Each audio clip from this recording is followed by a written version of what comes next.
Secondo giorno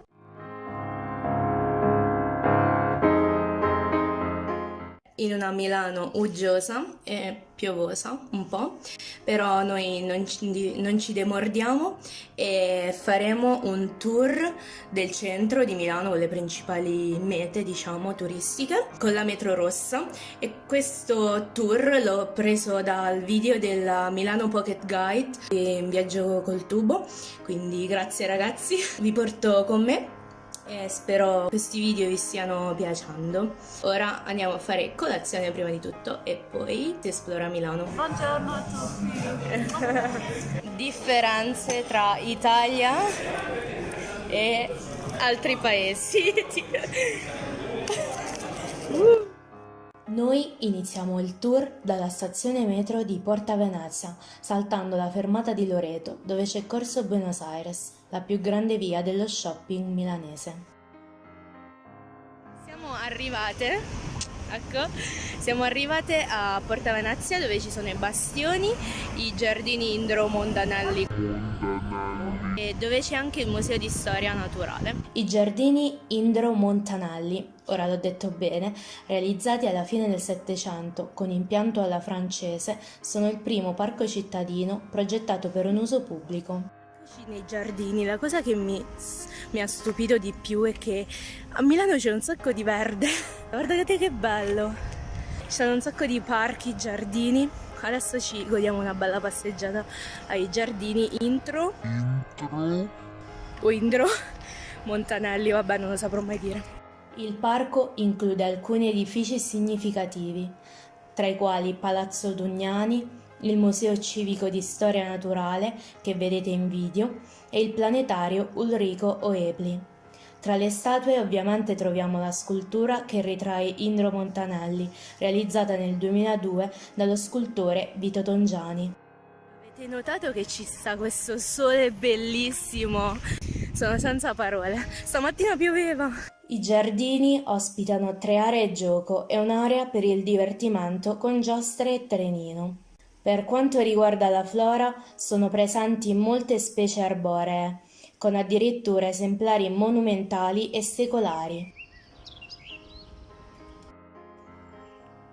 In seguito abbiamo ripreso la metro per scendere così a San Babila, dove è presente l'omonima piazza. Comunque voglio solo dire che sono molto orgogliosa di me stessa perché adesso sono diventata una pro della metro. Dai! La piazza è un perfetto esempio di architettura fascista, nata negli anni 30 sotto i colpi del piccone risanatore di Mussolini. Siamo in Corso Vittorio Emanuele, dietro lì c'è il Duomo.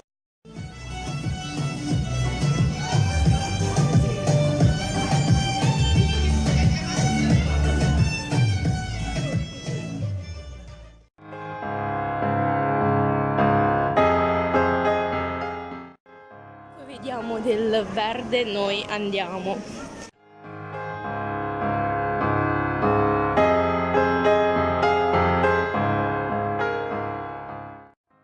E finalmente siamo arrivati di fronte al Duomo. Piazza Duomo è un punto di incontro, è un luogo iconico.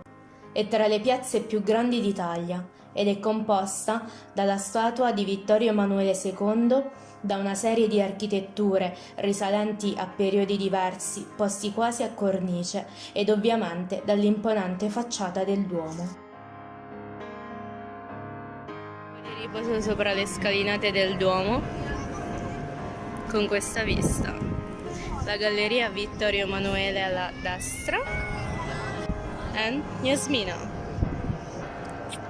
Galleria Vittorio Emanuele II è una galleria commerciale di Milano che collega Piazza Duomo a Piazza della Scala. Per la presenza di eleganti negozi e locali, fin dalla sua inaugurazione fu sede di ritrovo della borghesia milanese, tanto da essere soprannominata il Salotto di Milano. Da brave turiste anche noi abbiamo ruotato per 3 volte su noi stesse col tallone del piede destro piantato in corrispondenza dei genitali del toro ritratto a mosaico sul pavimento dell'ottagono della galleria, perché si dice porti molta fortuna.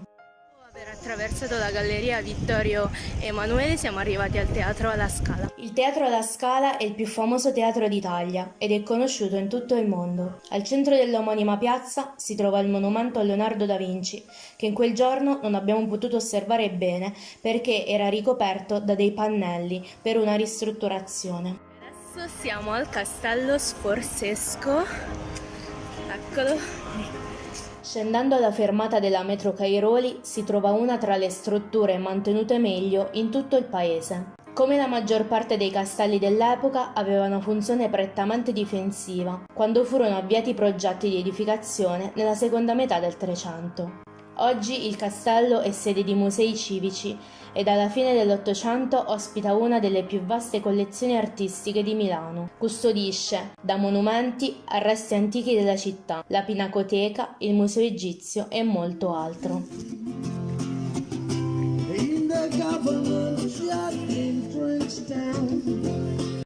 Dietro il Castello Sforzesco si trova Parco Sempione, un altro polmone verde della città, in stile romantico, all'inglese, tutto recintato. Contiene una ricca collezione arborea e arbustiva, numerosi spazi ricreativi e di svago per bambini e adulti.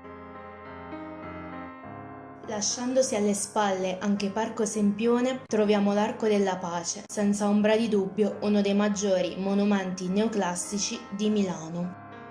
Ma il tour non è finito qui, riprenderà nel prossimo video con la vista delle terrazze del Duomo, City Life e molto altro. Infine quella sera sono uscita di nuovo in compagnia di Rallo e dei suoi amici per una serata davvero milanese. Iscrivetevi al canale e mettete mi piace al video. Alla prossima!